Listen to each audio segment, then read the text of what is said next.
Welcome. This is Tom, AM. In the PM. Right here, a2dradio.com. We are live from the Kingsgate Realty Studios here in Burlington, New Jersey. And tonight's show is brought to you by Gibson Mayer, LLC, your certified public accountant, 215-369-3300, or on the web, gibsonmayer.com. A lot of stuff to talk about tonight. Would you consider trading Jahlil Okafor? We'll get into that. Eagles coaching search on hold, and we're going to tell you why it's on hold, because I think it's true. I think the guy that I said from the beginning is going to be the guy who gets hired here. We'll get into that later on. And the big story at hand, after another national championship, is Nick Saban, the greatest college football coach of the modern era. You can vote for that on our Twitter page, A2DRadio_com, and you can also get in on the action, 856-295-1178, Facebook, Twitter, Instagram, YouTube. A2D Radio is how you can find us. Obviously, that's Michael Mataraki, joined by Noah Eaton tonight. I'm Tom Arnone, Rob Povia producing, and Nick Saban, brought to you by this hoagie, this delicious hoagie that I dove into, the best pizza this side of the Delaware. Legends Tap, 318 High Street in Burlington, New Jersey, 609-386-3001, or follow them on Facebook at Legends Tap.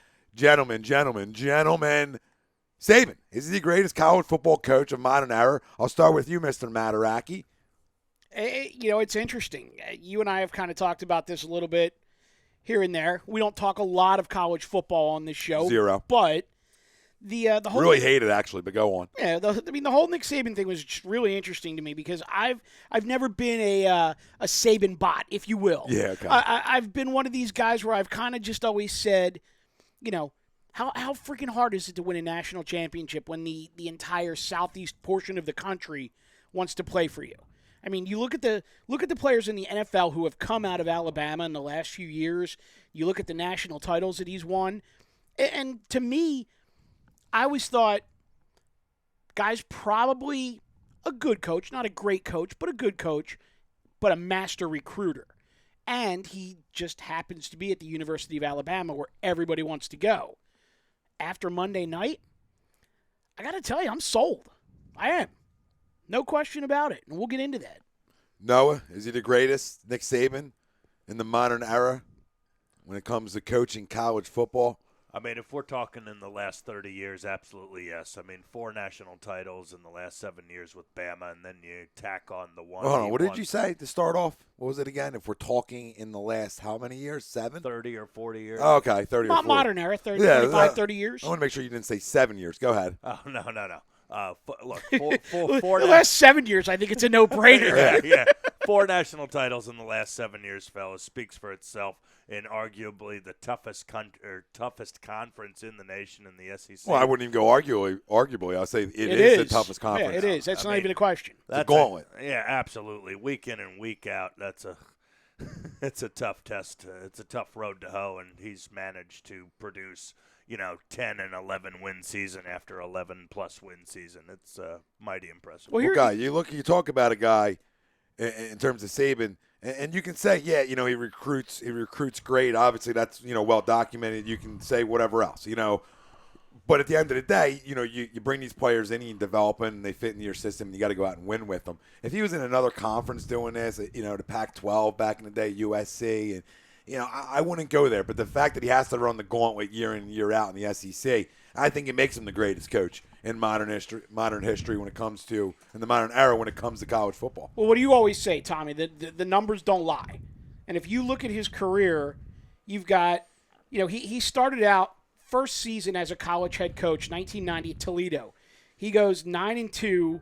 He wins the Mid-America Conference, and then he's gone. He has big schools coming to him, and he fills other jobs at other schools. Comes back as a head coach, Michigan State, 95. He's there 5 years. His record is only 34-24-1. Not spectacular, but good enough to where in 99 he goes 9-2. He goes to LSU. Now he's in the SEC and things start to get real. At LSU, he's 48-16. Again, kind of similar to Alabama. When you're at LSU, you've kind of got the cream of the crop that wants to come to your school. He goes to Bama. And this is where the numbers just get ridiculous.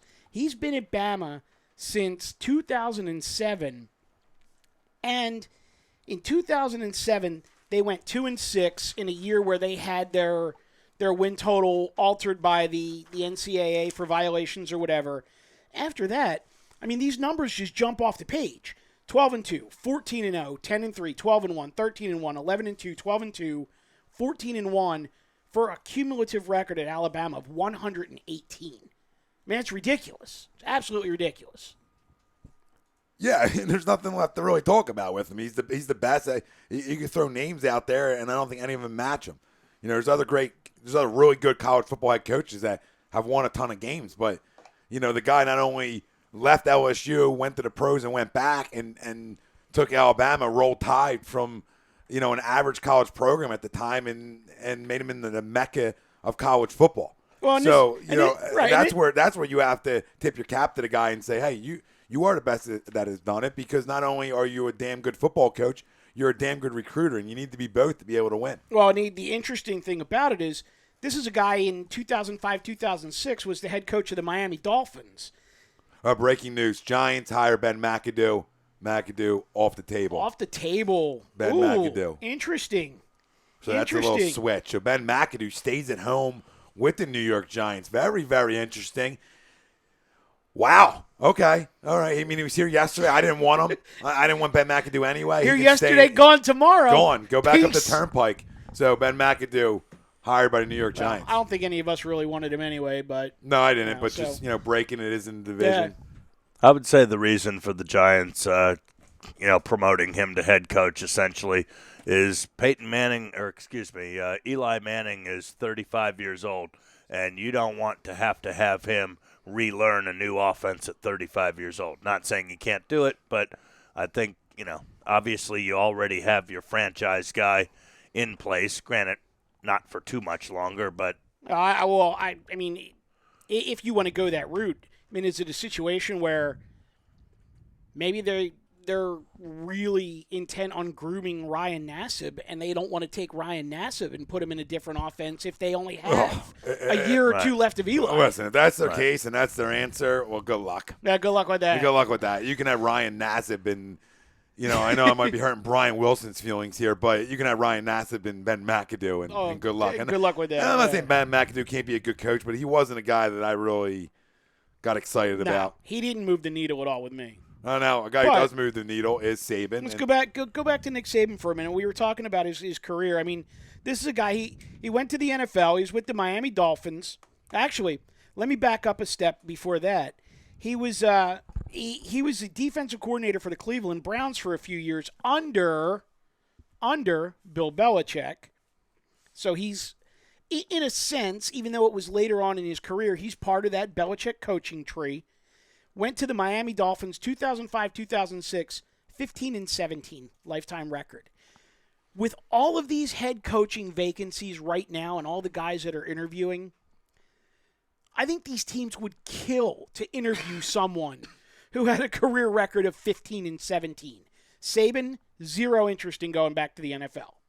Oh, I mean, well, why should he? I mean, you go to the NFL and you need to get your quarterback. Right. And what happened in Miami, he didn't have his quarterback, and that's where it went wrong. And if he got Drew Brees, he probably isn't 15-17, and he's probably still at Miami. Well, but the way it worked out is he had to go back. He had to go back to college and get it right again, and went back and showed he can get it right again. But if I'm him, why do I want to come to the pros? Oh, he's I'm also getting paid a king's ransom. He's also making $7 million a year at Alabama. There's not an NFL team out there that's going to pay him that much or more. No, you would have to earn that money right there too. I mean, you'd have to work your way up. You'd have to go somewhere and win, through the course of your contract to get extended, right? Sign a new deal that's worth that kind of money.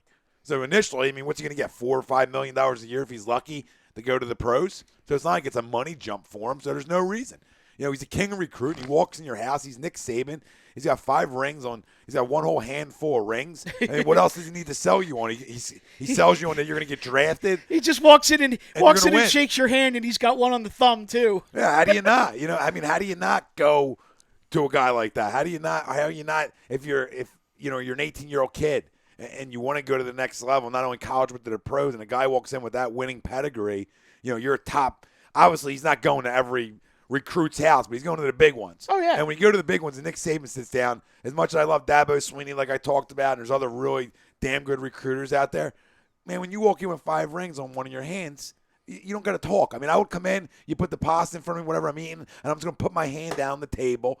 All right, maybe aggressively, maybe slowly. Pass me the Italian bread, and I'm please. just going to really just like, tap my fingers on the table with all my rings. Let my rings smack the table, and that's going to be my talking. But it's a done deal. So he's going to continue his success there, and he does a great job because other coaches want to go coach with him, Mike. And I think that's the big thing we have to look at here. He has great assistants around him, and his assistant tree gets plucked all the time, all the time. But a perfect example this year, Kirby Smart. Gone. Yep. Gone. And let's take another guy. I mean, Lane Kiffin might be gone at some point. Lane Kiffin, who has bounced around and basically became the laughing stock of both college football and the NFL. He goes down to Alabama, completely revamps the Bama offense. Now all of a sudden, Lane Kiffin is a hot name again. Well, that just happens. When you win, you become a hot name. I always talk to you guys about coaches I want are coaches who did more with little than guys who did a lot with a lot.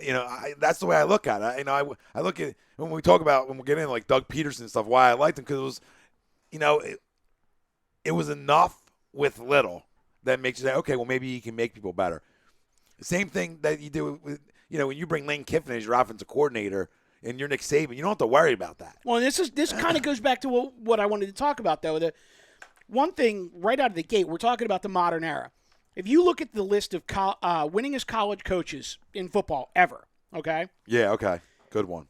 Nick Saban right now is number 18 with 196 wins. You're just strictly record-wise, this is strictly based on number of wins. Number of wins. Okay? So which is horseshit. Well, but hear me out. No. I like to hear it, but I'm just making a point to the public. But he's 196, he's four short of 200. By the end of next season, let's just say for shits and giggles, he wins 11 games next year. That puts him at 207, which jumps him all the way up to number 14, okay? Right now, none of the other 17 guys ahead of him are active. Frank Beamer from Virginia Tech retired. He'll pass Frank, yeah. There's not another guy on this list who's active. I mean, the names on here are ridiculous. I mean, obviously, you've got the Paterno, the Bowden, the Bear Bryant, which, for him coaching in call it the house that Bear built in Alabama, and with a shot. It's almost trumping him. with a shot at some point, depending on the longevity, to actually pass Bear Bryant. I mean, that's some ridiculousness right there. But I mean, well, if he stays there, he's going to, Mike. Well, there's if he stays and keeps doing what he's doing, he's going to pass. If he stays at Bama, say 5 more years, he gets 10 wins a year. So he tacks on 50 wins. 50 right there, yeah. 50 wins automatically puts him in the top 8 of all time. It's a done deal. I mean, it's insane. We're having this conversation now. 10 years from now, we're going to we'll look back on this and be like, hey. Well, we're going to be having a conveation. Not in modern era. He's the best of all time. Is he the best of all time? And it very well could because, Clemson, Dabo's doing a great job at Clemson. And the ACC, besides Florida State to me, Miami should get better. Obviously, they could become a real good conference moving forward. But until they recruit in their own neck of the woods, with them schools, as long as the SEC's coming down into Florida and they're plucking the way they are away from Miami, away from Florida State, until that changes, the SEC is going to be the minor leagues to the NFL. Right. Now, it can switch because Florida State can start recruiting well in state. Miami starts recruiting well in state with Mark Richt, and that's how it goes.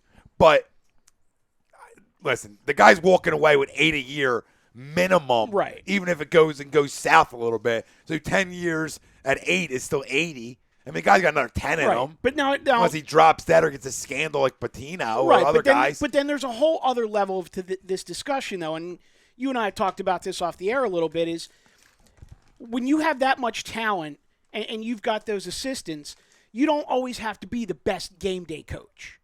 But when you watch the game, I watch the game. I know Zach Burr from the Rundown was watching the game on Monday night. Who? Zach Burr. Okay. Zach was texting me during the game, and Zach was all over Deshaun Watson from Clemson, and not a doubt in my mind this kid is a superstar on the rise. But you and I sat here on Agree to Disagree on Sunday, and we both picked Clemson. We were all in on Dabo Swinney. Dabo coached his ass off. And in the third and fourth quarter of that game, Nick Saban put his big boy pants on and basically showed Dabo this is how you get it done. No, he did. The onside kick is the biggest ballsy, is one of the ballsiest moves I've ever seen in that kind of game. That's Belichick-ish. Yeah. You know, ball/ego, bravado. I mean, he's built Belichick in college football. But he's a guy that you don't like him. Nobody likes him. Nobody likes greatness. We've been through this a million times about greatness. Right. We never like greatness till it's gone. Right. So for us, me personally, I'm not a college football guy per se. I don't have a favorite college football team. I'm a 4-for-4 Philadelphia. Yeah, for guys, for people who are listening in Alabama and them areas, Philadelphia sports and 4-for-4 sports are what I focus on. But I watch enough college football. I know what goes on.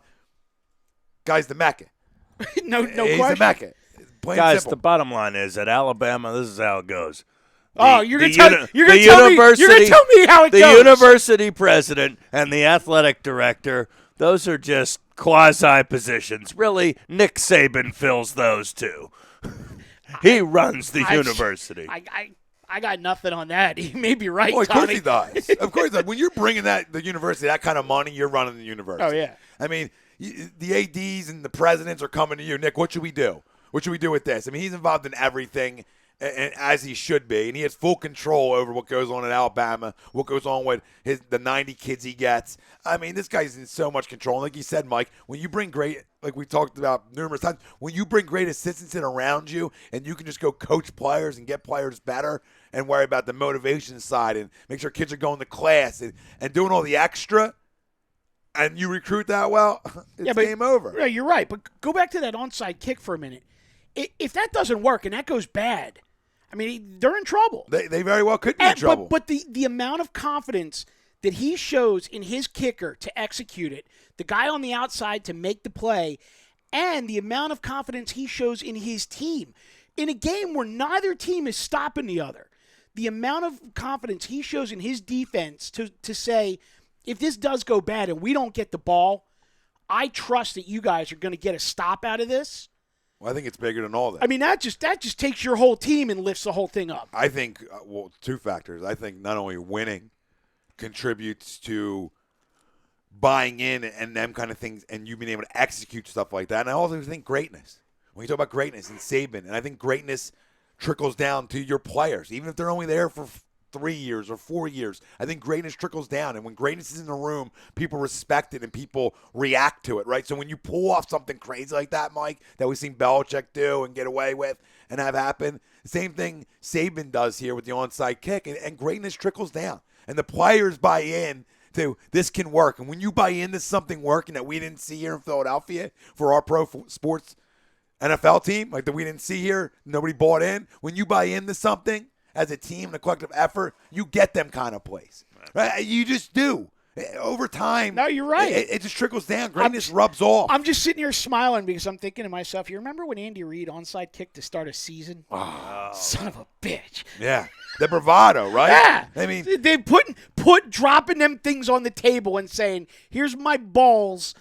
Time to play the game. well, it was like Chip, 4th and 2s, 3s, 4s, even on the 50, he was going for it when he first started here. Balls, he's saying, you can't stop me type Third stuff. and 14 running the ball and getting the first downs. But, when you get the first downs and you get the kicks, and that stuff has been happening his whole career as a coach, that them kind of things happen. A new kid comes in as a freshman, and the seniors, he knows how great this program's been. The seniors tell him, and it's just a buy-in effect. Yeah. Because once he gets his kids to juniors and seniors, and you got the Saban brainwash on you, which when I term brainwash, I mean greatness on you. New kids come in, and you don't have to do your job anymore because you built these kids up that are juniors and seniors. They police themselves. And they police the younger kids. He's got it all figured out. Unbelievable. He's got it to the point where a 5-star recruit can come in and not have to be the star right away. They just merely come in and blend right in with everybody else. Well, don't they get bigger? I mean, it started with Mark Ingram, and now it's Derrick Henry. Yeah. I mean, I feel they're growing, too. Well, yeah, you also got to wonder, I mean, in that part of the country, how much recruiting does he really have to do? Like, I mean, is a situation where, like, he gets these 5-star recruits that call him and say, excuse me, sir, Mr. Saban, I was wondering if I could possibly come play football for you at Alabama next year. I mean, it's like, it's like a self-fulfilling prophecy. Like, I mean, he's got a daughter who's like Smoking. 21, 22. She's a smoke show. Smoke show. His son is. Is she the greatest in modern era? It might be. He's got a son and a daughter. Hashtag Ask Nick. The son is like the most ridiculously handsome kid in Alabama. Daughter's a smoke show. Wife's a smoke show. Well, how hard is that in Alabama? Lives in a. Oh, Noah, I'm gonna smack you in a minute. You ever been to the University of Alabama? The whole campus is a smoke show. Oh my God, the Southern women. And You Saban's stop daughter it, Michael. is prime beef. Oh, He Class A. lives in a mansion. Prime beef. Oh, she is the homecoming queen. Not even a question. Flyboys up 1-0, still playing good hockey against the Bruins. Matt Cincinnati and his Flyers snuggie. Flyers. Watching the Flyboys tonight. He's sitting on his coffee table, Indian style, on a blanket, drinking a cup of hot warm milk. chocolate milk. He's That's what we said to him peaches on and the phone. creaming. No, but he's Mr. Flyer playing well, and You catch him on the Hockey Happy Hour every week, yeah. along with our boy Rob Povia. yes, he's producing. So He's extra excited because it was Jake Voracek from Claude Giroux. Oh, fraud Giroux. Oh. So, the end on Saban, yes, his daughter is a smoke show and the things I would do, but we'll leave it there. We'll leave it here, actually. Or if she can feel free to come up here. But we're getting pictures of her here. My man is leading the charmed life. I sent you one earlier. How about this one? So it's a picture of her. It says, Kristen Saban can beat me all day. Who's that from? Oh, Johnny Diggs. Oh, very nice, You know Johnny. the Dig? It's from the Digs. That's a great one. She is a smoke show. Hallelujah. How are you? And I know people out in Alabama love this one. Praise the Lord for her, right? You know what I mean? I fit right in down south with that one. So, okay, let's see what happens when you start bringing women up. It gets exciting. That just falls into the category of good God. Good God. So what we'll do on the other side is we will get into the Eagles' coaching search. We'll talk about their search on hold. Ben McAdoo just signed by the Giants, just hired as their head coach. So we'll get into the Eagles on the other side. This segment was brought to you. Still time for the Twitter question, too. Let's hit that up again one more time. Mike, don't tell me how to run a show. No, I'm just saying. On the other side, that's what we're going to talk about. The segment is brought to you by the Philly Sports Fix, 31 South Black Horse Pike, Runnymede, New Jersey, 856-939-4322. On the web, phillydiner.com.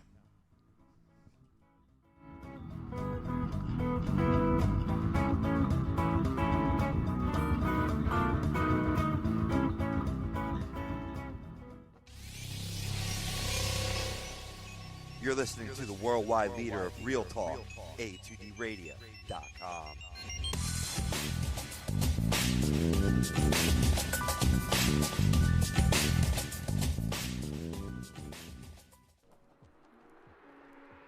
A2DRadio.com is sponsored by Romeo's Termite and Pest Control. Family owned and operated, Romeo's only employs the safest, most effective methods to rectify your situation. Whether it's at your house or at your commercial residence, no matter what the concern may be, they'll get the job done. Raccoons, squirrels, bed bugs, termites, you name it, they'll take care of it. Satisfaction guaranteed. Give them a call at 856-341-3927 or look them up on Facebook at Romeo's Pest Control or visit their website at www.romeospestcontrol.com, your local pest control provider.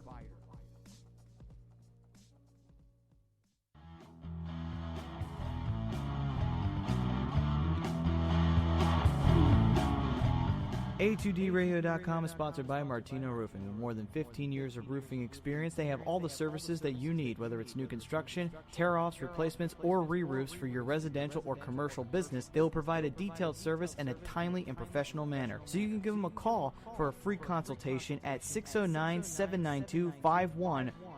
Send them an email at martinoroofing@comcast.net or visit them on the web at www.martinoroofingllc.com. The number again is 609-792-5103. Martino Roofing.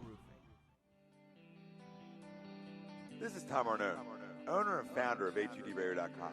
What if I told you I knew the best caterer in the business? Well, I'm not going to lie to you. It's Obie's Catering. You can contact Obie's Catering at cateringbyobie@yahoo.com or give Chris O'Brien a call at 534-8410. Graduations, the wedding rehearsals, to just if you need food cooked in your house. He'll do it all. He's trying to change the world one dish at a time. That's Obie's Catering. Chris O'Brien, 856-534-8410. Tell him Tommy A from HUDRadio.com sent you, and you'll get 20% off.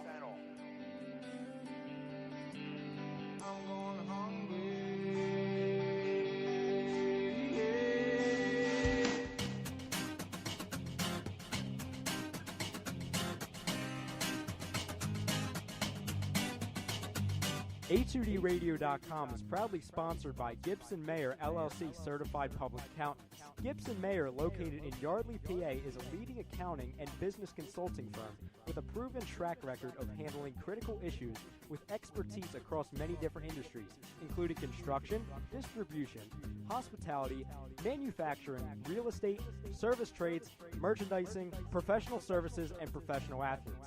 Give them a call at 215-369-3300. That's 215-369-3300. Your initial consultation is always free, and if you tell them that Tom and Mike from AM and the PM sent you, you'll receive 15% off all income tax services completed by February 15th.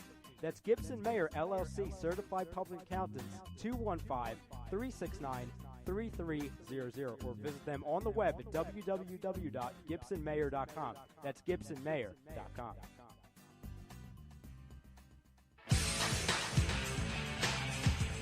You're listening to Tom and Mike, AM in the PM, here on HUDRadio.com.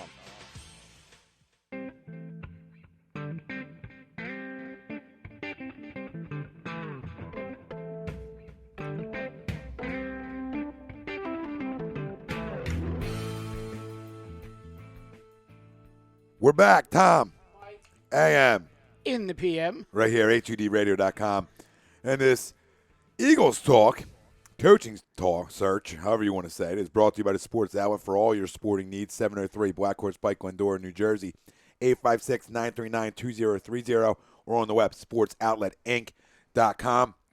Also, our Twitter question, what we talked about in our first segment, was Nick Saban the greatest college football coach in the modern era? You can vote there on our Twitter page, HUDRadio_comments, where you can find us on all our social medias, Facebook, Twitter, Instagram, YouTube, all of them. HUD Radio is how you can find us there, too. So, simple. You want to get on the phone lines, 856-295-1178. So, the Eagles coaching search on hold. And we've been talking about this for, let's say, 2 weeks now. And I've been saying Doug Peterson. I feel like Lori and Andy have spoken, and he was really their guy. They fly out to Kansas City to meet him. And from all reports, he could be hired 3 days after the Chiefs lose, that the Eagles might not be bringing anybody else in. There's also rumors that Lovie Smith has his interview here tomorrow. We haven't really been able to confirm that one too much. Right. But it doesn't mean it's not happening. No, you're absolutely right. And then there's also the that backstory that they had a phone call with McDermott, Sean McDermott from Carolina. McDermott is interested in meeting with them, but doesn't want to meet with them face-to-face till after Carolina is done in the playoffs, Super Bowl, however far they may go.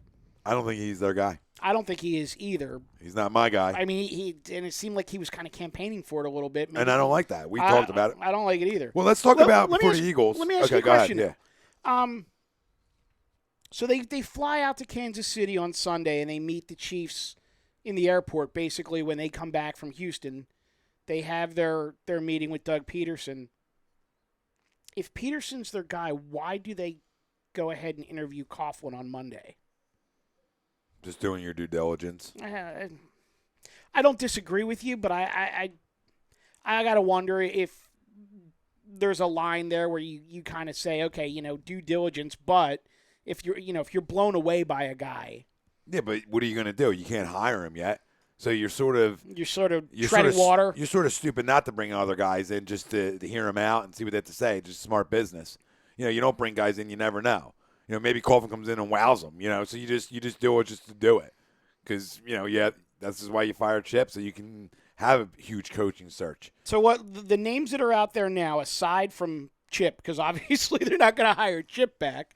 I mean, we were talking about this before. Now Hugh Jackson is off the table. Adam Gase is off the table.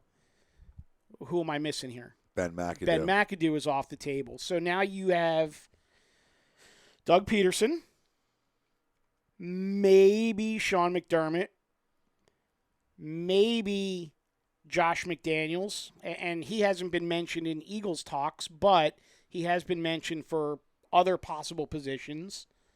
One of the other names that's been floating around out there is Dallas secondary coach Jerome Henderson, which I don't think he's a fit here at all. I mean, that's only 4 names, and how many and now Lovie Smith, a 5th name, and how many teams did we say still need 4. coaches? 4. 4. I'm sort of wondering landing spots for guys. San Fran, any feeling on who's going to land there?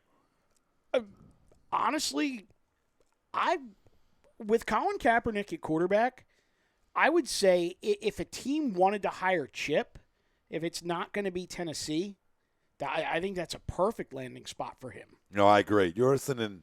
You want to do station identification right now? We'll get it out of the way.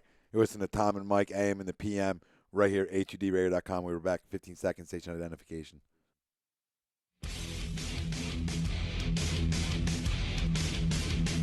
You're listening to A2D Radio. A2D Radio. A2D Radio.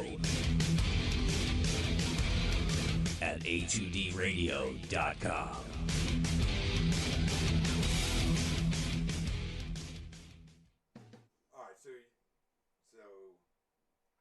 All right, so you're talking about San Fran. Chip's a good name there to throw out there. And give me another name in San Fran, a good fit. Is McDaniel's a good fit in San Fran? I actually think Lovey's a good fit in San Fran. Lovey's not a bad fit. I actually thought Hugh Jackson was targeted for San Fran. I mean, the Cleveland move makes sense for him. It's not only is it in division, it's in state. So if he's got to move his family, he's moving his family a couple 100 miles, no big deal. You know, he got Cleveland's buy-in that Johnny Football was basically gone. He will not take the team if Manziel is the quarterback. And Cleveland plays defense. I mean, they don't move the ball. They got no running game. They got no receivers, but they play defense. But you're going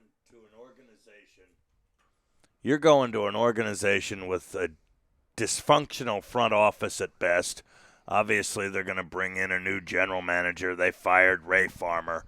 It seems like they just recycle coaches as often as I change my underwear. I don't know. If I were a prospective head coach, why the hell would I want to go to Cleveland when I have Philly on the table? I don't know, 'cause Potentially, if you're the guy who changes it, think about how bigger you become, right? You know, I don't know. I mean, like you said, they play defense there. You know, maybe Hugh Jackson's the guy who goes there and it changes. Yeah, so it's you just possible. never know. You never No, know. I hear why you, are but- we? But why are we a good landing spot though? And I love this argument. Well, why would you not want to come to Philly? What do we have to offer that's so great here to intrigue a head coach? And I'll wait. Well, you got Sam Bradford if No, he you don't. decides to stay. Well, if he decides to stay, no, that's an if. What do And we have? that's What do we have on roster? If you decide to keep Pat Again, Shurmur as what your really entices the offensive coach to come here than go other places? You understand? Stop for 1 second, because what you had just said there, what do we have on roster? On roster, nothing. There's nothing on roster that blows me away. If I'm a potential coach, though, the 3 things that I'm looking at, and Brian Wilson will smack me when he hears me say this, and I don't care. Number 1, they have a cake schedule next year. I'm going to smack it. It means nothing, Mike. Hold on. I'm not going to allow it because it means nothing. Right, but it means nothing. They have a cake schedule. schedule. It means nothing.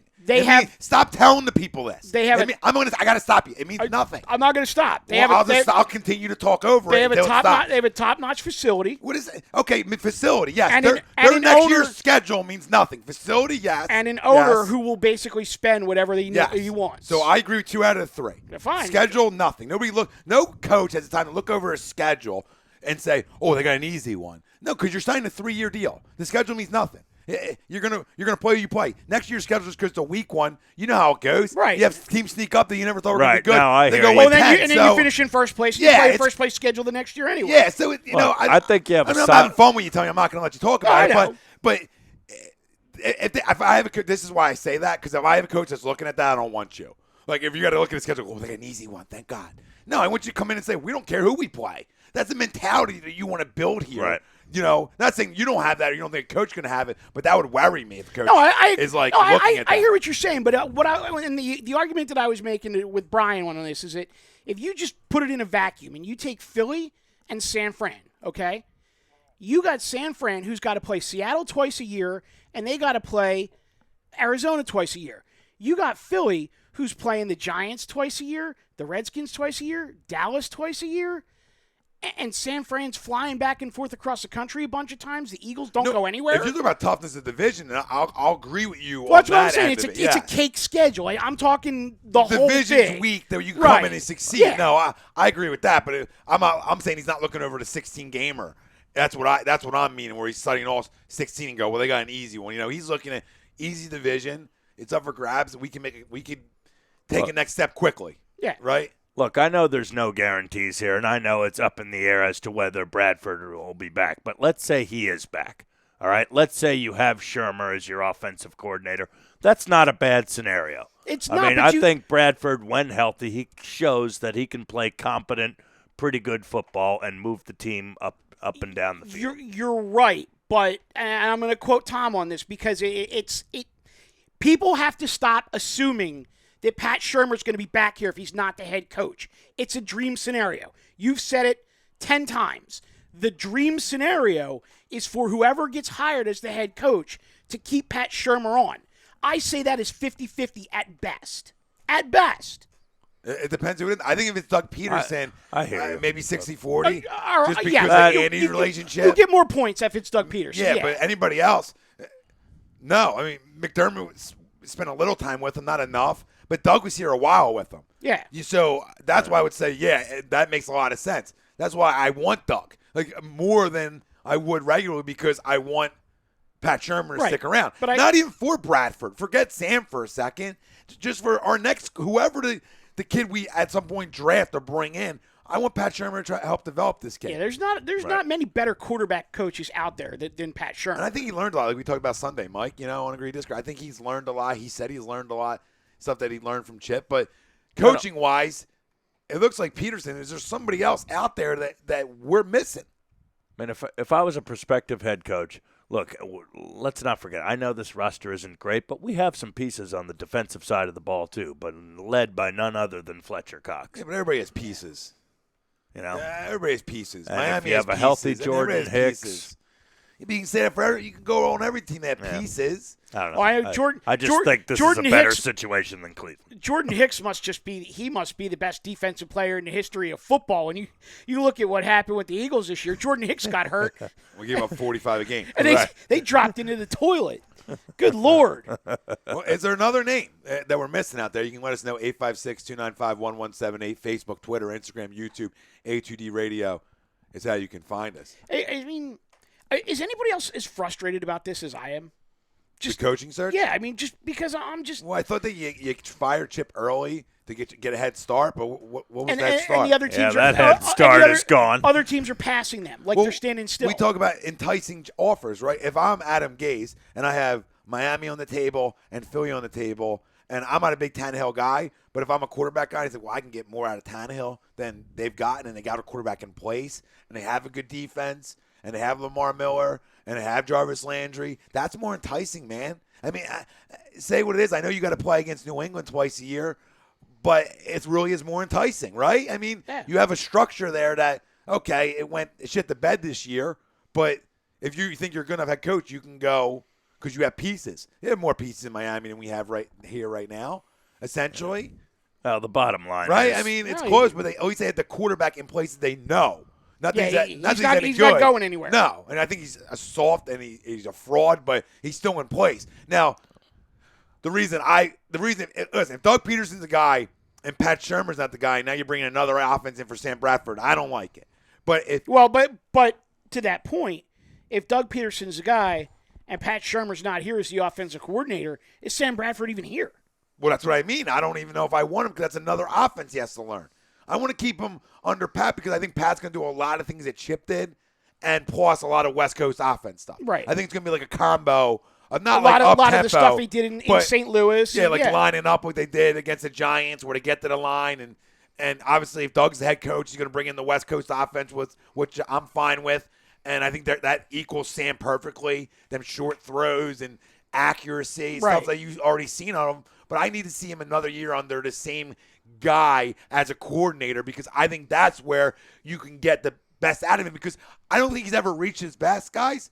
Mike and Noah, because every time he's been somewhere, it'll be 1 year he's under somebody, and next year he's under somebody else. Or he gets hurt. And it's Yeah, offense change, or he no gets hurt. question about and then it. because he gets hurt, that coach is going to get canned because they stink, right? And now another one comes in when he's healthy. It was a mess. You never know. The constant coaching changes, I think, have hurt Bradford's career just as much, if not more so, than the injuries. So I'm not the only one at this table who honestly thinks if Bradford played 2 consecutive years where he was healthy for both years, in the same offense for both years, that he's borderline Pro Bowl caliber quarterback. 30 and 15. Yeah, I think you're no 30 question. and 15, a pass-happy league.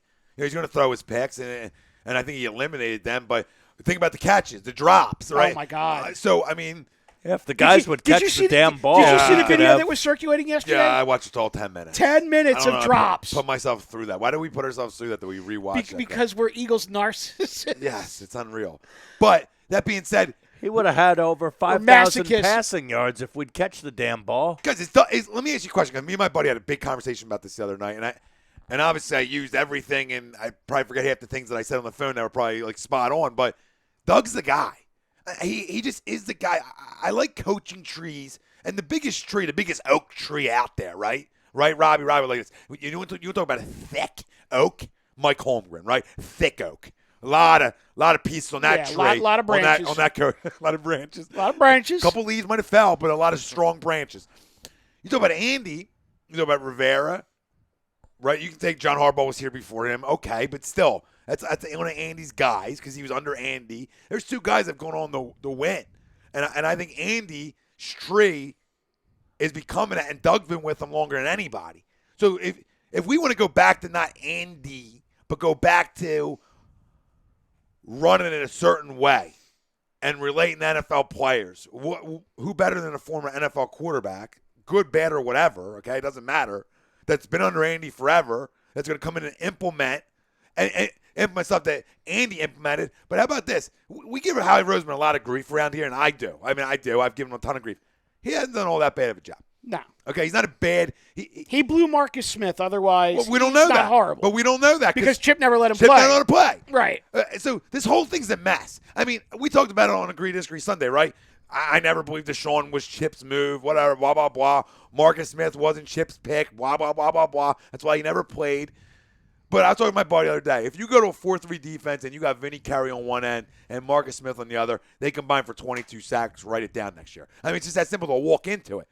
So Doug coming in, I got a feeling that's 4-3 defense. I'm assuming. More of the reason why I want Doug. Right? We talk about the tree. I think Andy's not an oak. Give me a tree smaller. Right, Birch. but here's the thing. Is Andy a birch tree? Just because Pat coached under Chip for the last 3 years, Pat's still a branch on the Andy tree. No, Pat is. Pat's actually a higher branch on the Andy tree than Doug Peterson He is, and I love Pat's branch on this tree because Pat's branch also was on Chip's tree, and he learned a lot from Chip. Listen, Chip's arrogance, whatever went on, say what you will, the guy's an offense. The guy knows offense. Right. Okay? We can do all the arguments in the world. The guy's offense, he put up numbers, he put up points, whatever. Okay? And Pat learning from him, it's just extra. Yeah. It's a little more icing on the cake, babe, or a little more peanut butter with your jelly, which we're all a fan of. So, you know what I'm saying? It's like Doug Peterson is the guy. It's like Andy's got the peanut butter and jelly sandwich, and Chip threw a little bacon on there for you. That's all. A little extra taste. But listen, I love Doug Peterson. And one, because who else? I'll wait till a better name. Sean McDermott, stop it. Don't come on radio begging for a job, essentially. Josh McDaniels, I don't know. You did it with Tom. You did it with Brady. I could go be the QB coach and offensive coordinator with Tommy, and we're putting up numbers, right? Adam Gase never solved any riddles, right? I mean, he didn't get more out of Cutler. Stop it. And the Peyton Manning talks. Peyton was in the prime of his career. Would you knock it off giving credit to Adam Gase because Peyton slings it? What? So all these names, right? And hold on, McDermott, right? Kuechly, Thomas Davis, Josh Norman. That's Ron Rivera's defense. Yeah. People get cute. I want the guy who's done more with less. Full circle. Doug Peterson has got a lot out of Alex Smith this year, more than any offensive coordinator has gotten out of Alex Smith, in my opinion. Okay? Granny doesn't call the plays, but he's his quarterback coach. I think he got a shit ton out of him. Peterson, guy. All right, so here's my Sorry, question got a for little you. call for the fans. A little something in your ear. Do you, if you're Jeff Lurie or Howie Roseman or Don Smolenski or whatever, Freaking Don Smolenski. do you They go? take him out back. Yeah, I know. I right? can't believe you even said his name because I forgot he was here. Well, supposedly it's the three of them that are going to make this decision the right way and blah blah blah blah blah. But Threesomes, yep. if you're one of these guys and Okay. you really have a strong feeling about Doug Peterson, do you talk to Doug and say, "Hey, Doug, we really like Pat. If Pat's willing to stay on as your offensive coordinator, are you willing to keep him?"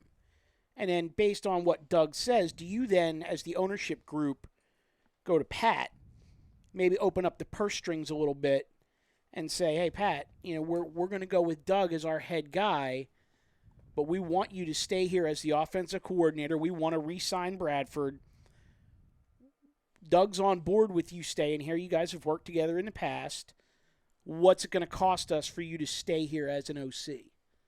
Yeah, and I think it's a conversation I have to have with him, and I believe he will, because who's he have big relationships besides Andy? The only but this would be sort of backdooring it a little bit. The only place I see Pat going would be to KC, but that doesn't Like a job swap. yeah, almost? almost like a swap where Doug comes in and the head coach and Pat goes with Andy. But I actually believe, listen, this whole birch tree we're talking about, this Andy tree, these guys are all close. And I think Andy and Jeffrey are as tight as you get. Yeah, they're thicker than thieves. Really, yeah, great drop, because they are. And so I believe when Andy's, we talked about it before, I'm the first. People all around here can say they reported whatever they want to say, or they have inside sources. Swing it all way you want to swing it. Mr. Mataraki, Mr. Wilson, Mr. Delgazzo, and Mr. Povio all know I've been saying Doug Peterson's going to be hired by the Eagles. Write it down, because how close they are. So I don't see,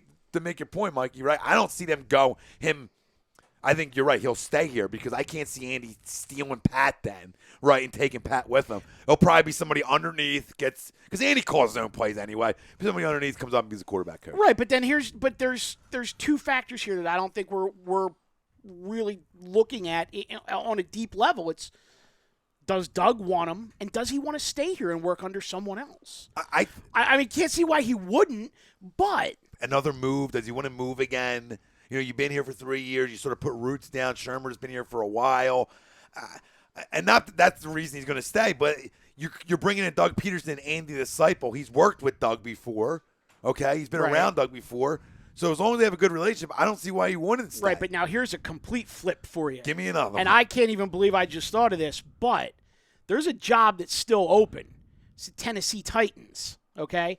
Quarterback Marcus Mariota. If they don't want Chip, they could get Chip's offense with Pat Shurmur.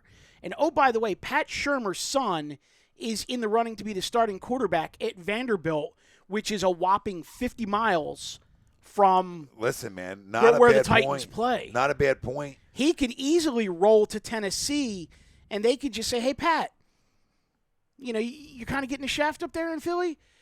Why don't you bring Chip's offense and come on down?" Well, let me ask you a question. My belief is almost that Howie brought in Billy and Pat Shurmur. That they were like Lurie and Howie guys that they brought in.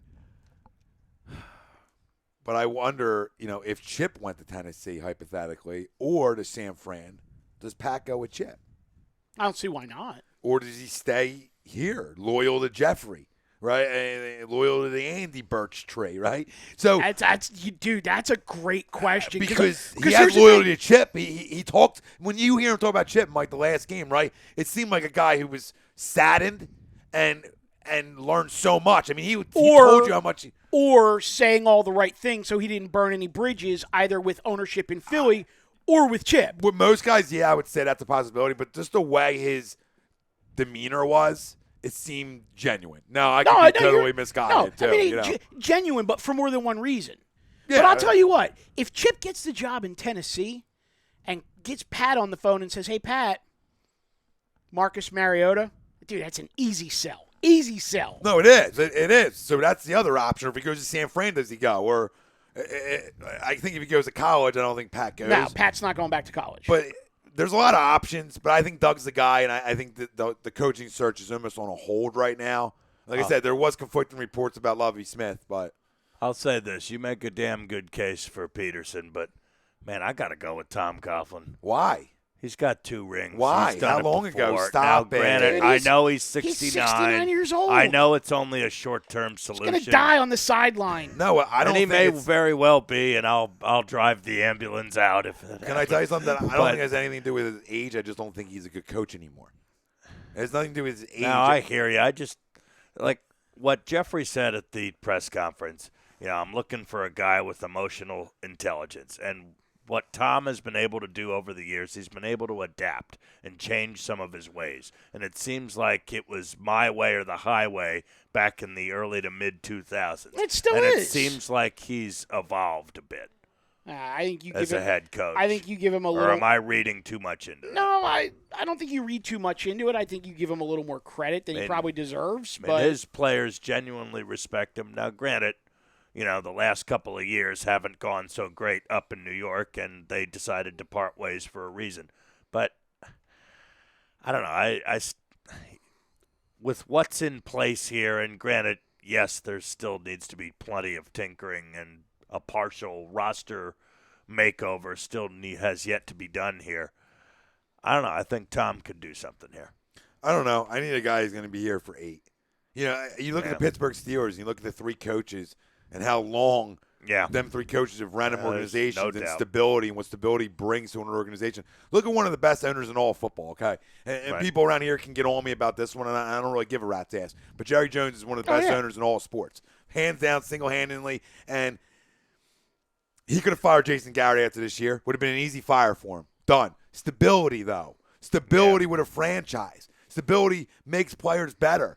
And Oh, you look at the Rooneys so in Pittsburgh. that's what I just said. You look at Pittsburgh and Yeah. how they win and how they keep the same coach. And I don't want Coughlin because it's a 2 or 3 year solution. I need a guy who's a 5 to 8 year solution. And I think the only guy out there, to my liking, for probably the 2 millionth time, is Doug Peterson. And Because there's no it's a other fair names. point. I don't know if you're getting that from Doug. all right, Getting so what, though? You don't know until you give it a Yeah, shot, that's though. true. But if you you're- know Coughlin's getting old and has lost a step. No, Say it's what true. you will. And But if we you're- didn't if know you're- what we were getting from Andy, and we got 14 years of by and large You're not getting success. 14 Right. at a time. You get 14 at a Doug. but if you're willing, I to, hear if you. you're willing to hire Doug, why don't you just keep Pat As your head coach? as your head coach? No, because Why? he's listen, I know it was in Cleveland, he's done his head coaching thing. I don't believe it's a guy who wants to be a head coach. I mean, listen to me. He went and interviewed for it, great. I don't think he wants that responsibility. I can see it in his body language. He doesn't want that responsibility. I could just tell. I could tell in his press conference after the game that that's not the direction he wanted to go. That he wants to stay in another smaller role like he is. He doesn't want to be the head honcho here. Not here, Mikey. Maybe somewhere Maybe else. somewhere else, but not here. He's right. not an idiot. He doesn't want to have to follow Chip. He's not an idiot. Let a new guy come in and do it. And like I said, the answer is Doug, and Pat stays here as the offensive coordinator. It's a win-win, and we build a program. Like he's not going to be Nick Saban, but we talk about college football and programs. Right. It's time for us to build a program with stability. I don't like the Chip firing. I never will. But if you're going to make me feel better, go get me one of the branches off the birch tree, which is Andy Reid. And on the other side, will Jahlil Okafor talk, a little Sixers talk from me and Mr. Mataraki. Do we got to roll right now? I got one more question. Go ahead, for go you. ahead. Okay. Yeah. So this whole premise about Pat not staying, whatever, and would it be better off somewhere else?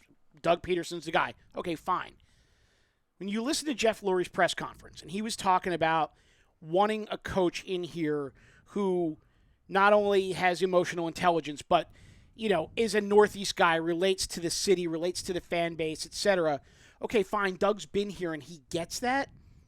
But Doug Peterson was despised as a player here because he was the placeholder for Donovan McNabb.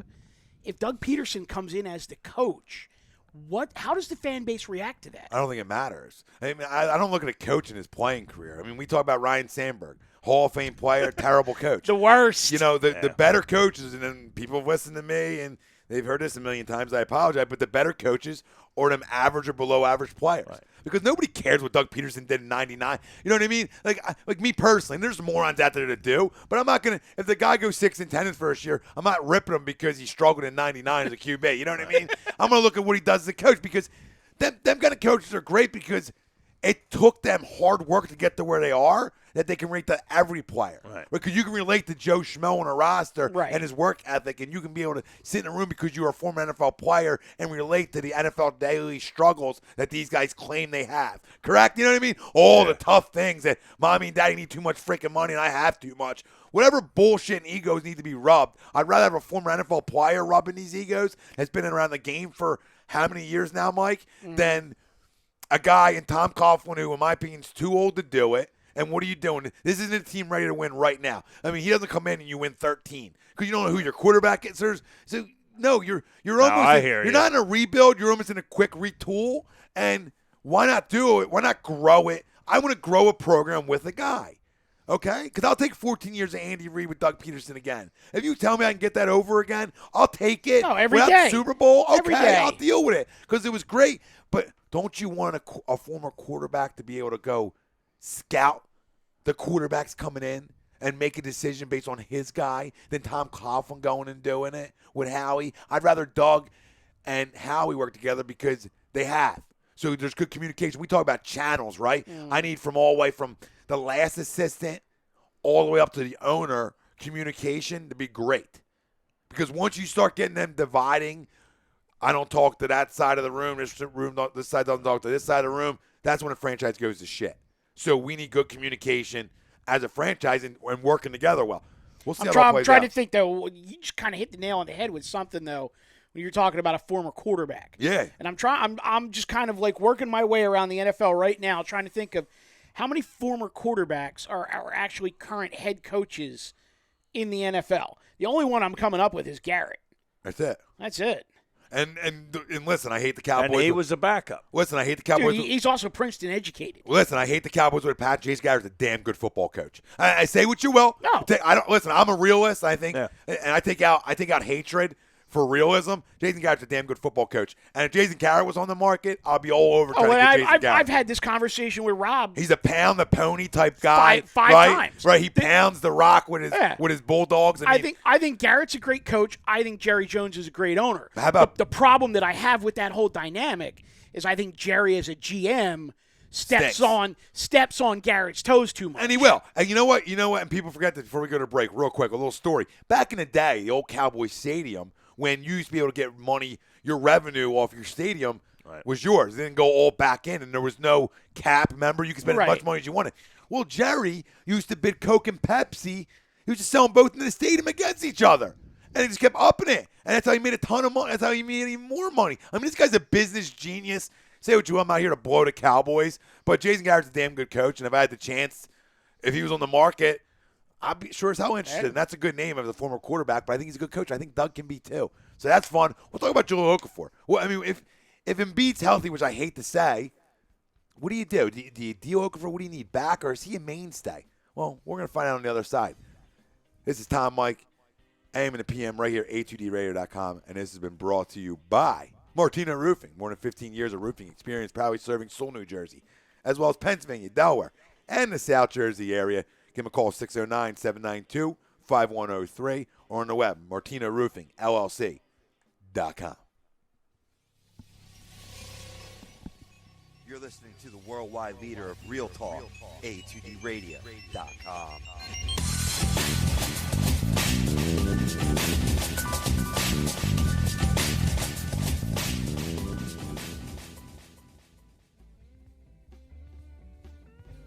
This is Tom Arnone, owner and operator of A2DRadio.com and host of Agree to Disagree. If I want to go check out a ball game, there's no better place than the Philly Sports Bar located at 31 South Black Horse Pike in Runnymede, New Jersey. With over 40 plasma and HD TVs, a brick oven, and a 2-story deck, the sports bar has surpassed everyone's expectations. from the one-of-a-kind sports memorabilia to life-size sports figures. The bar stays true to its name. The Philly Sports Bar will provide quality service along with outstanding variety of the finest liquors and well-known beers in a family-friendly environment while remaining true to what they are, the best darn sports bar. That's the Philly Sports Bar, located in Runnymede, New Jersey.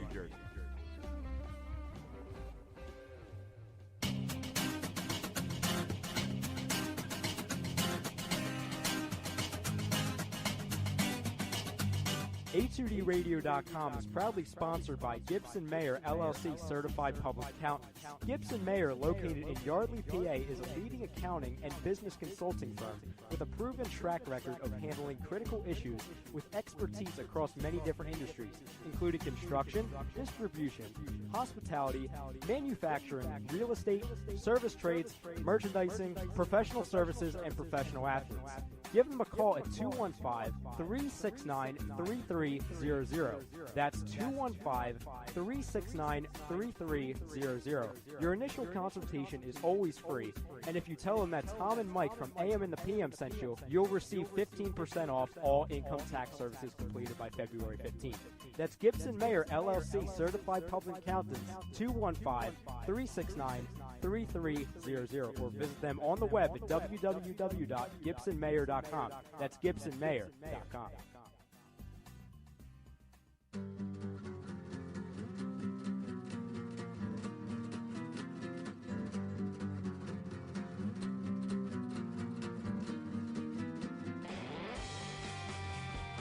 Hey guys, Rob Hovey here from Fantasy Dominance Now in the Hockey Happy Hour with a quick question. Are you in need of a professional home improvement? Then contact Harry's Contracting, 609-638-6336. That's 609-638-6336. No job too big, no job too small. The owner, Harry Ernst, is a fully licensed general contractor. Tile work, bathroom and kitchen remodeling, and just about everything else. No matter what you need, Harry will leave your home looking as beautiful as ever. Harry's Contracting offers free estimates, and if you mention A2D Radio during the estimate, Harry will give you 15% off the quote. Give him the job, tack on another 5% for a total of 20% savings off his already insane low prices. So contact Harry's Contracting today, 609-638-6336, or email Harry's Contracting Improvements at gmail.com. Harry's Contracting, insane home improvements.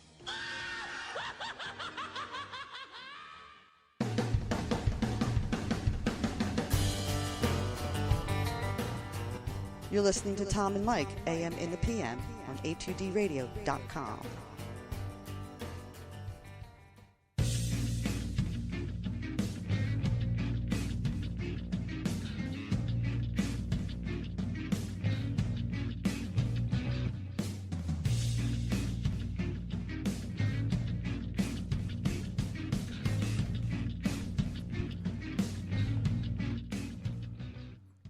Does Hinky reset again? This is Tom. Mike. AM. In the PM. Right here on the Worldwide Leader, Real Talk, A2DRadio.com. If you're just joining us, we talked about Nick Saban being the greatest coach of the modern era.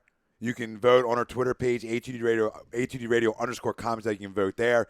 All our social media, Facebook, Twitter, Instagram, YouTube. A2D Radio is how you can find us. We talked about that.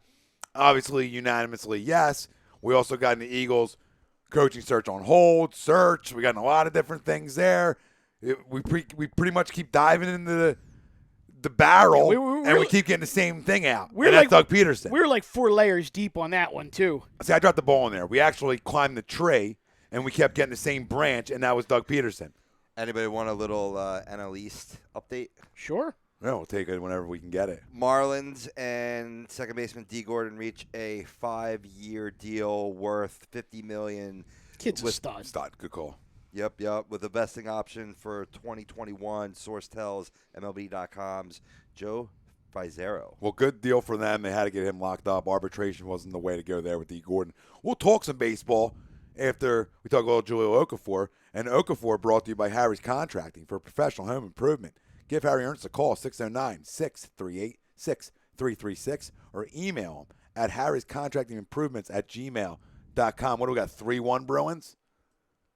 2-1 Bruins. Minute and 1:30 left in the second. Oh, okay. Okafor. Does Hinkie do it again? And with Embiid and the chances of him being healthy and being a stud, Noel, Dario, the possibility of Ben Simmons at 1, could be a logjam. Me personally, I think the guy's a stud. I don't do it. Well, were you as blindsided by this as I was? Because I mean, we've talked about. Well, you put it in your criteria last night, and I was like, "What? Well, I gotta go look some things up." Right. Well, we've talked numerous times about, who are the faces of Philadelphia sports right now. Yeah. And we've included Jahlil Okafor in that face of Philadelphia sports on multiple occasions. One, we don't have a choice. Right. And two, he's the face of the Sixers, right? Right. He's the face of the Sixers. Freaking 19-8 guy is a rookie. Yeah, he's 19-8 guy. He's one of the front runners for Rookie of the Year. He's a number 3 overall draft pick. He gets into some shit earlier in the season, so they go out and they sign Elton Brand. If anybody thinks Elton Brand is here to be anything other than a babysitter for Jahlil Okafor, you're dead wrong. You're completely wrong. I mean, that's what he's here for. Yeah. Former Duke guy. Doing exactly. Duke things. Yeah. I mean, somebody's, bringing Mike in to help out Jahlil. Right. It's a part of the trade. It's We're back to the branch Back again. to the branches. We're back full exactly. circle to the branches. So then all of a sudden, it starts coming out over the last couple days that Joel Embiid is healthy and he's progressing a lot faster than they thought he might. And the windmill dunks were all going 6 to midnight. The Sixers might be higher on the Embiid-Noel combination than they are the Okafor-Embiid combination. All of a sudden, now that Ish Smith is back in the fold, Nerlens Noel is like the man, and there's no room for Okafor, and he's a defensive liability, and he's this and he's that. It's like, you guys were slobbing on this guy like 2 months ago, and now all of a sudden he's, I don't believe it. Any talks of him being down, I just don't believe. I really, and if you do want to deal him, why are you talking about him as a defensive liability? He doesn't fit the system This is a report that came out that I don't know how much I believe in, but I don't think he's a guy you deal. I think he's a franchise builder. He's part of your puzzle. You're more likely to let an Embiid go or a Dario go. I'm glad you said that, because is this a curveball? Is this we're looking to move Okafor because Embiid is healthy and Embiid is going to be a superstar and Embiid is this and Embiid is that, and maybe you get some other owner who says, well, why don't you give me Embiid instead? Listen, Mike, I think they let them all play next year. I do. I would love that. I would love that. And I think they go from there. And with Ben Simmons? Well, with the new, with the Lord and Savior overseeing everything. Jerry Colangelo. Okay, it's different now. Now, if you told me last year, just Hinkie, I would say you never know. He could pull a trigger and get rid of him. You don't know. But I think with Colangelo in the mix, I just think they if they get Simmons, they're done. They're going to run with what they have, and if the Embiid's healthy, they'll keep him to 20 minutes a game. He'll get a light workload.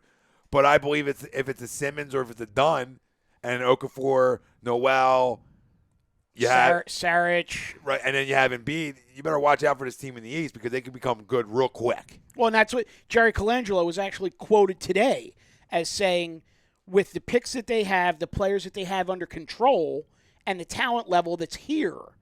And the Lakers winning. It could flip really quickly. Lakers, thank you. So I mean, you're spot on with that, no question. It could, and we talk about the Phillies too. I mean, it can change overnight. I mean, it could be the darkest days, and then the sun comes out real quick. And our producer here, he knows this. Being a Mets fan, it got dark. It was bright, sunny. It got dark, and it got bright again. It's how it goes. Especially if you're a big market. If you're a big market, you don't stay bad for long. You shouldn't, for a couple of reasons. One, money. Right, so. We'll get in the Phillies, and baseball's a little different. We're so much we pay so much little money to the Sixers, it's unbelievable. So once you get a Simmons, right? Hold on, no, once you get a Simmons, you have an Okafor, whatever, Noel. Once you build it, they will come. So now you can go max contract somebody. Look at the Lakers. Randall. I'm not a big Russell guy at all, but right. Randall, Russell. They got Hibbert there. They're already talking max contract to DeMar DeRozan. Why? Because they have some building blocks and it's LA. It's a big market. We're a big market too. So once you build it, you can go max contract with DeMar DeRozan a year or two from now as that final missing piece, whatever it is. But I think they're close, guys. I mean, do you think it's just bullshit reporting? both of you. Noah, I'm I'll gonna go back to you with that question because I'm curious. I'm going to say this. I think it's no accident why they brought in Jerry Colangelo. I don't even think Sam Hinkie, I don't think he has the final say anymore.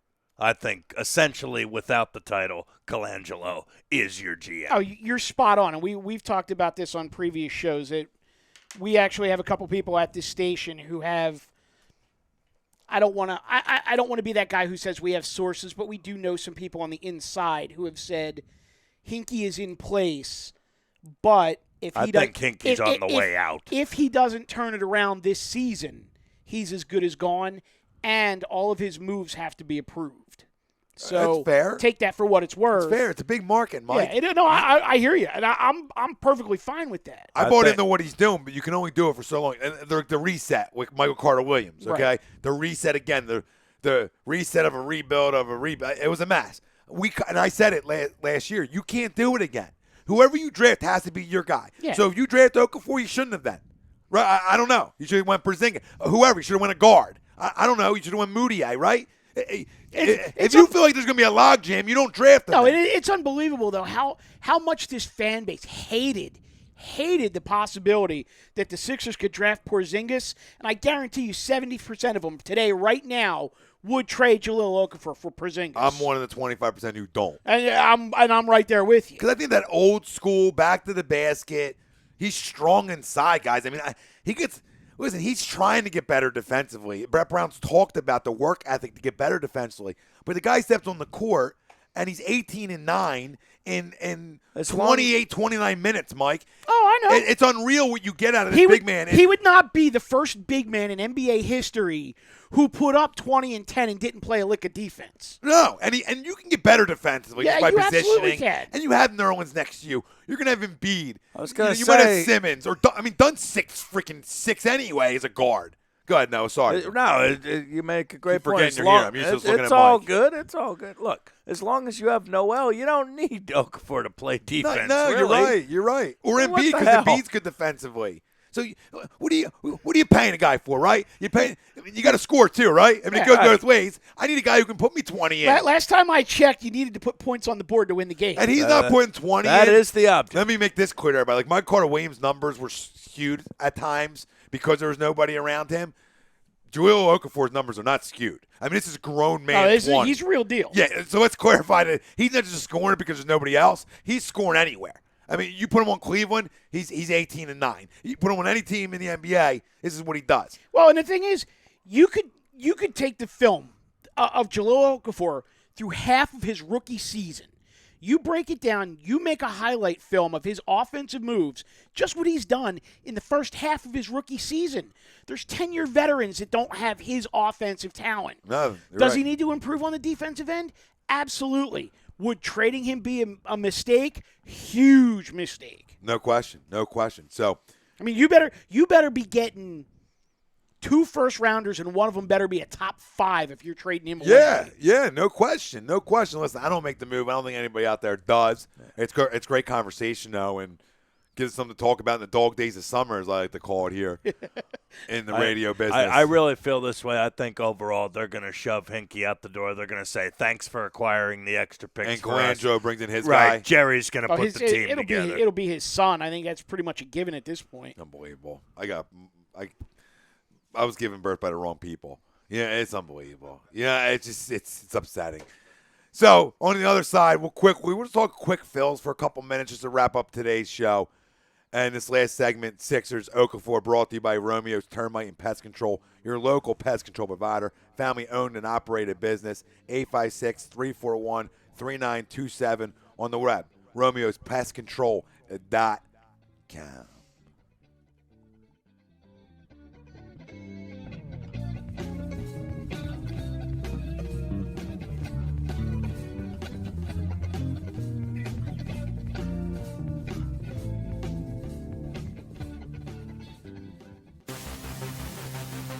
Welcome in to the worldwide leader of what? Real Talk, A2DRadio.com.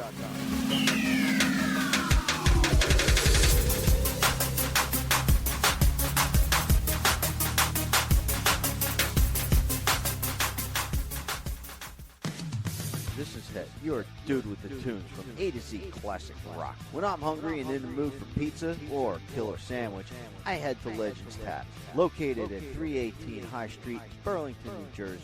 Pleasant atmosphere, delicious pizza, kickin' sandwiches, great iced tea, soda, or if you prefer an adult beverage, they have that also. 318 High Street, Burlington, New Jersey, Legends Tap, the best pizza this side of the Delaware.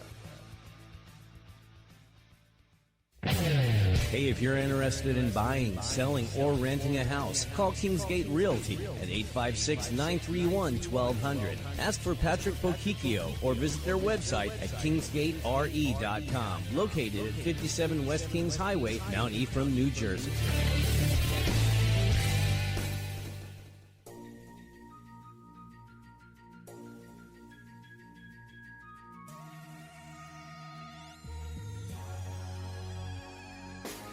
A2DRadio.com is sponsored by The Sports Outlet, located at 703 Black Horse Pike in Glendora, New Jersey, with over 40 years of customer experience giving the latest in uniforms and equipment to sports enthusiasts of baseball, softball, football, basketball, hockey, soccer, and much more. Give them a call at 856-939-2030 or send them an email at sportsoutletnj@comcast.net or visit their website at www.sportsoutletinc.com for all of your sporting needs. You're listening to Tom and Mike, AM in the PM, here on A2DRadio.com.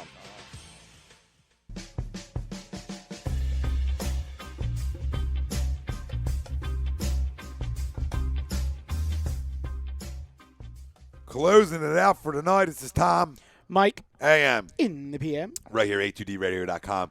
And we'll quickly wrap up tonight's show talking a little bit of Phils. And we'll let Mr. Mataraki dive into some of the prospects that have been invited. Yeah, I like it. The Phils do this every year, and I'm not sure if this is unique to the Phils or if, all the major league teams do this, but the Phils have this January seminar every year about a month before spring training where they will bring in between 5 and 8 of their what they consider to be top-line prospects. They will have some of the current players, some of the former players come in and basically talk to them about what it means to be a Major League Baseball player and more specifically Philadelphia Philly. You get a tour of the city, tour of the ballpark, the facilities. You run through what a typical home game day schedule is like. You find out how, the best routes to and from the airport, from the ballpark, where are the good places to live, where are not the good places to live. I mean, just about anything that you could need when you arrive in Philadelphia, they go over with these guys. And then, well, let me ask you a question. Give us the players that were invited. I was going to say, for sake of time. This year's crop was Roman Quinn, who I believe this was actually his second time in, Nick Williams, Mark Appel, Jake Thompson, Alfaro. Why am I blanking on his first name? Jorge Alfaro, thank you. Dylan Cousins, and Andrew Knapp. Every one of these guys was either acquired in the Cole Hamels trade or has skyrocketed through the organization. And every one of these 7 that is in this week is within their top 20. Also, before we wrap up, Pat Gillick back as an advisor for the Phillies. Want to let everybody know that. And they had the guy they were with this week, by the way, was Roy Halladay. Nice. So very nice. And the Phillies moving in the right direction. Looking forward to spring training. Hopefully a lot of these kids get their invites and we move forward. But, I'd like to thank everybody from Mike Mataraki, Noe, and Rob Povey producing. This has been Tom. Mike. AM. In the PM. Right here, A2DRadio.com. And that was brought to you by Scanzano Sports Center, located in Cherry Hill, New Jersey, 856-889-3434. On the web, scanzanosports.com. And like every Wednesday night, we thank Gibson Mayer, LLC, for being our main sponsor. And you can find them at GibsonMayer.com. Thank you, everybody, for listening. Next up, I believe, is A-Z Classic Rock, but that's Saturday. Is there any hockey happy hour Friday, Rob? We're back to we're on Tuesdays now. Well, if you don't see the Hat Man Saturday, you'll see Agree to Disagree Sunday. So, everybody, enjoy the rest of your week. Thanks for listening. Peace.